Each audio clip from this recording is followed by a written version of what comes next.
Hey everybody, Matt here. As I mentioned in my GC Loader install video, I've been wanting to move away from CRTs and PVMs, make things a bit more modern, and have more space in my game room.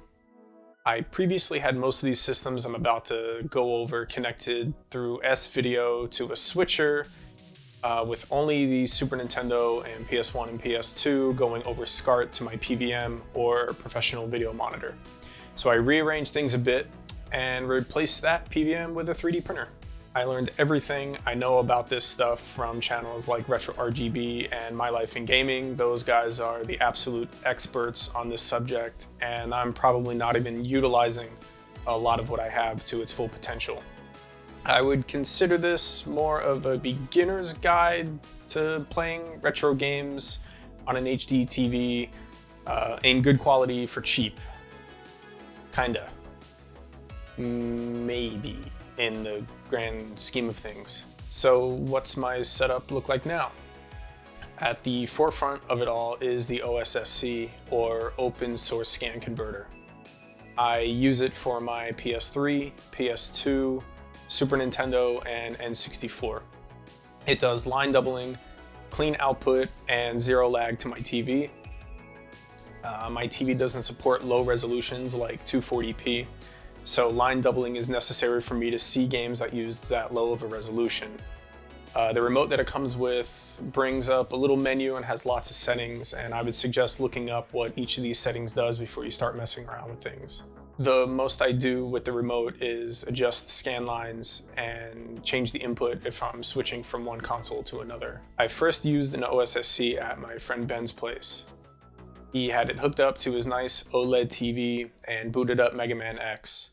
And it was at this very moment that I realized, this is the way.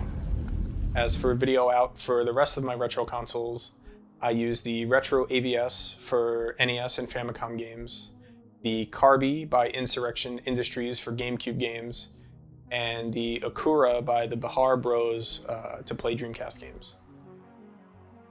So let's start with the oldest out of all of these, the original NES. The Retro AVS by Retro USB outputs all NES and Famicom games in 720p.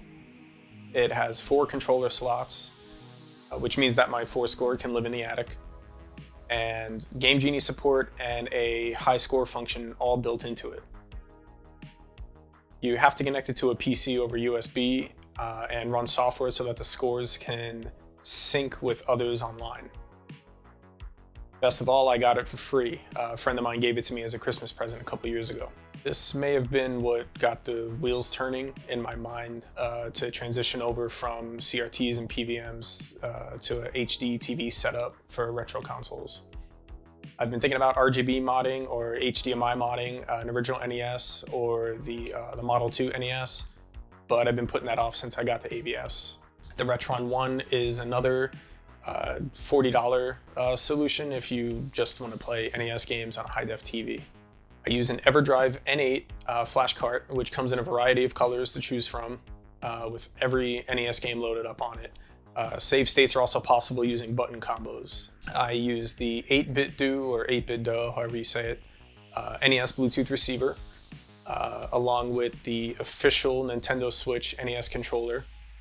It's really easy to pair with the receiver, and I charge the controller in the Switch.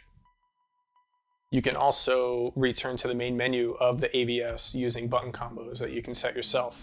Now for the Super Nintendo, I use a stock Super Nintendo, and the only mod, if you want to call it that I've done to it, is removing the 2 tabs inside the cartridge slot, which is basically an early form of region locking.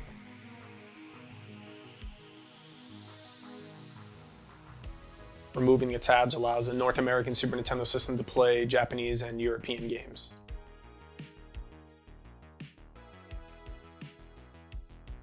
I have it connected via SCART to the OSSC. SCART is primarily a European format which carries RGB and composite signals all on one cable. For retro systems, RGB is going to be the best output without a doubt. So this is the way to go unless you're using a newer HDMI console to play the old cartridges, like the Super NT.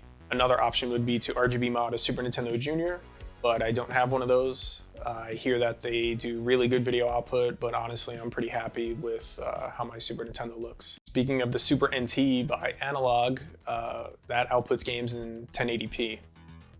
It looks awesome, and I've never played one, and I don't think I want to because the temptation to buy one will increase severely. You know, that's if it ever goes in stock again. As for a flash cart, I use the FX Pack Pro with every Super Nintendo and Game Boy game on it. Game Boy uses the source of the Super Game Boy 2, which is pretty cool.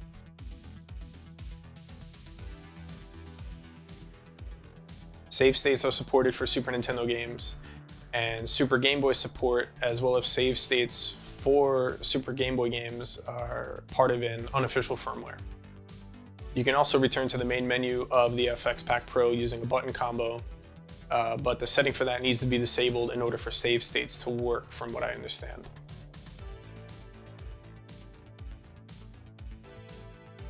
I use the 8BitDo Super Nintendo Bluetooth receiver, as well as an official Super Nintendo controller for standard Super Nintendo games, and the Hori SGB Commander for Game Boy games. Next up is the N64. I have my N64 hooked up using the same SCART cable that I use for the Super Nintendo, going to the OSSC. Rather than spend more money on another cable, I'd rather just keep the systems right next to each other and move the cable over as I need to, since, you know, I'm a rookie and I can only play one system at a time. In order to make the N64 work over SCART, though, I had to install an RGB board. I chose to use the board from RetroFixes. The instructions are very clear, but the motherboard for my system, which I believe is a CPU 4, requires an extra line to be soldered in for G-Sync usage. So I reached out to the guy who made it, and he got back to me almost instantly. It's a cheap board which got me great results and also really fast support. He sent me a picture of where the wire had to go within a couple of minutes, and the rest was easy. I got the system up and running in no time. Another option is to go a straight HDMI route and install the Ultra HDMI. The board from RetroFixes is $30, and the Ultra HDMI is $150, if I remember correctly, because I haven't seen it in stock. At the time of this video, the places I checked for it didn't have it in stock, and back when I wanted to mod the N64 as part of this to get it to the HDTV, it was also out of stock back then, which was about a month or so ago. Maybe that would have been my solution, but you can't beat $30 for the RetroFixes board, even if it's a temporary install for the time being. There is also the Eon Super 64, which is a straight up no mod HDMI option, just plug and play, but that's also $150. I'd rather solder something myself for $30 than buy something that's incorrectly soldered for $150. The flash cart that I use is the EverDrive 64, and I have every N64 game on that.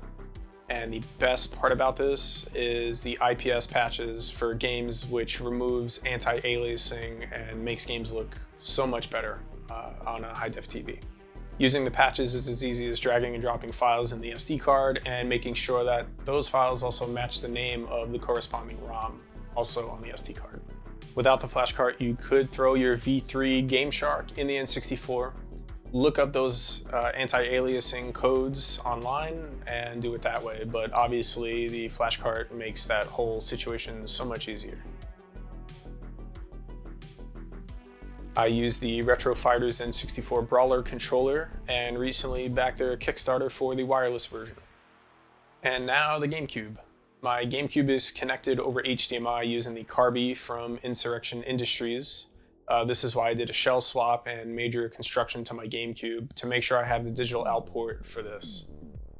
The original component cables for the Gamecube are pretty expensive. They always were, always will be. Now, there have been some others put out in the past, but they've eventually been replaced with other HDMI out solutions. The Eon GCHD MK2, hope I got that right, is another plug-and-play option, but that's $150.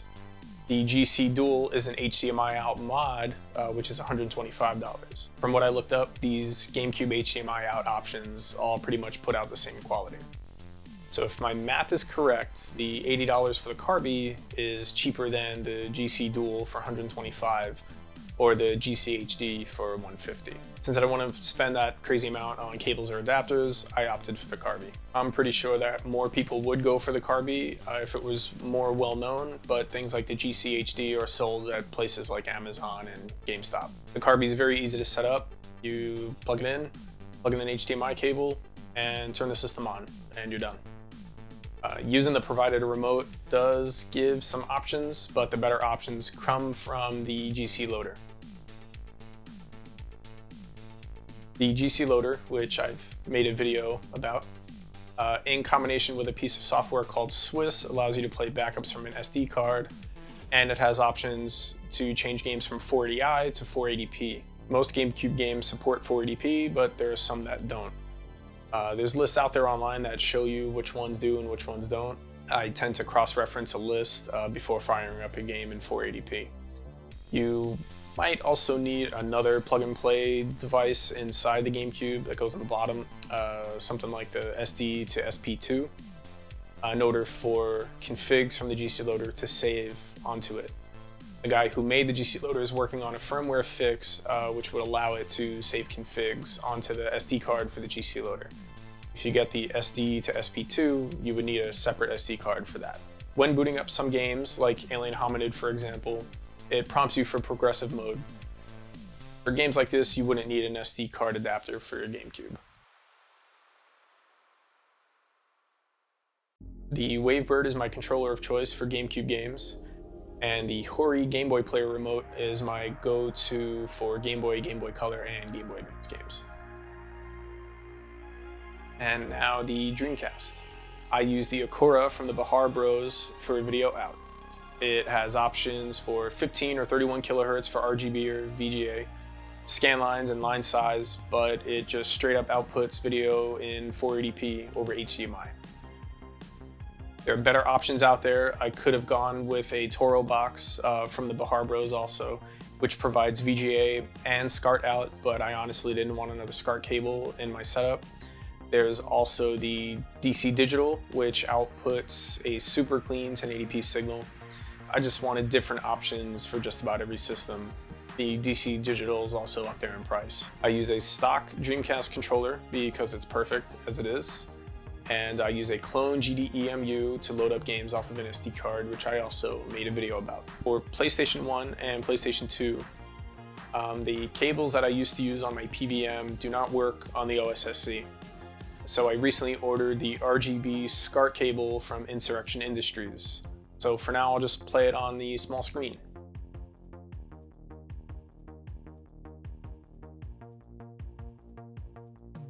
Or the PS2 or PS3. My PS2 and PS3 connect to the OSSC, or they can go to my TV directly using component cables. I've had these component cables for 13 or 14 years now. I prefer to have them go through the OSSC though, in case I ever want to capture gameplay or stream or something like that. I recently installed FreeMcBoot, which is a memory card based hack for the PS2. And I can load games over USB or my local network, which works well enough for games that actually work. I mostly play PS1 and PS2 games on my PS3 though. About a week or so after I installed FreeMcBoot on the PS2, I found out about PS3 Hen for the PS3. PS3 Hen has to be launched every time you boot up the PS3 in order to play backups.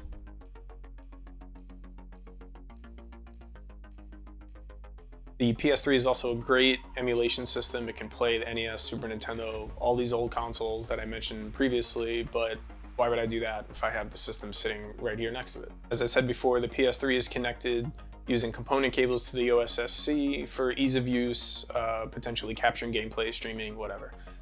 You would think that you could just go to a capture card over HDMI, but you can't because of HDCP or copy protection. The way around that is to use the component ports. There's no limitations on that port. So PS3 to the OSSC over component, and then HDMI out from the OSSC to my TV gets me perfect 1080p. The only thing about PS3 using component to the OSSC is that I have to hook up audio separately to my soundbar. So basically I just take those red and white RCA cables and plug them directly into the soundbar, which is easy enough. PS1 and PS2 games need to be backed up and repackaged into a different format in order to be played on the PS3, or they can be loaded using a different means. There's lots of tutorials online that show you exactly how to do that stuff in good detail. Both of my PS3 controllers are in really rough shape. The USB port on one of them is pretty messed up. I can't charge a controller anymore. And the other one has really bad input issues. That's where this adapter comes in. This is the Mayflash Magic S Pro. It's a Bluetooth USB adapter that allows you to use a Bluetooth controller from one system on another. So in my case, with these faulty PS3 controllers, I can use my PS4 controller on it instead. Or I could use a Switch Pro controller, or an Xbox One controller, or the 8-bit do SN30 Pro Plus. With it you can also interchange arcade sticks, so I can use my PS4 arcade stick on my Switch. The RetroRGB, OSSC, Gamecube, and Dreamcast all connect to this 4-port 4K switcher. I did a little bit of research in order to find a really good switcher, and this one does what I need it to do and more. It has 4 HDMI ports in and 1 out. It does automatic source switching, so when I turn one console off and turn the other one on, it switches to that all on its own. It also comes with a remote to do these same things, but I never use it.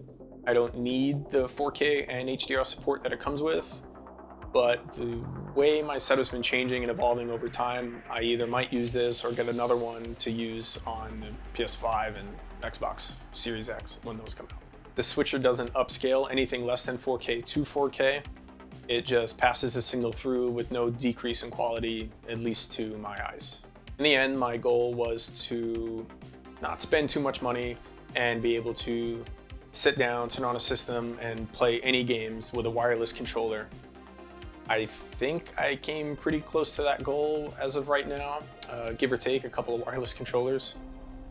But with how I am, new ideas always pop up in my head, and I start searching for new things to change, and it's a never-ending thing. And as you can see, I personally don't need everything or really anything running in 720p or 1080p. And as for Sega Genesis games, I'm fine with playing the Genesis collection on the Switch or the PS3. I had a small Genesis collection years ago, but I barely ever played it and sold those games. There are SCART cables for the Genesis, which will of course work with the OSSC, but who knows, maybe I'll get a system and a SCART cable for it down the road. And please, if you love video games, you'll stay away from those really cheap cables from Pound and Hyperkin. They just don't look good. They don't do any justice for the systems. Save your money and put it towards some of these options I mentioned. But that's it. I just wanted to make a video as a beginner with this stuff, sharing the things that I purchased and how I set all my stuff up. Do you still play on CRTs and PVMs like I did? Do you have stuff hooked up to a modern TV or a modern display? Let me know if there's anything that you use. I might want to check it out. If it's something that I didn't mention, I definitely want to check it out. Leave a comment down below and tell me how you play your retro games. Maybe you have them hooked up to HDTV, or maybe just emulate them. You could just forget this entire video and go run an emulator, and your life would be so much easier. That's the absolute cheapest route, is emulating. There's nothing wrong with emulation. Anyway, I'm gonna go put all this stuff back. Take it easy, and I'll catch you next time. Peace.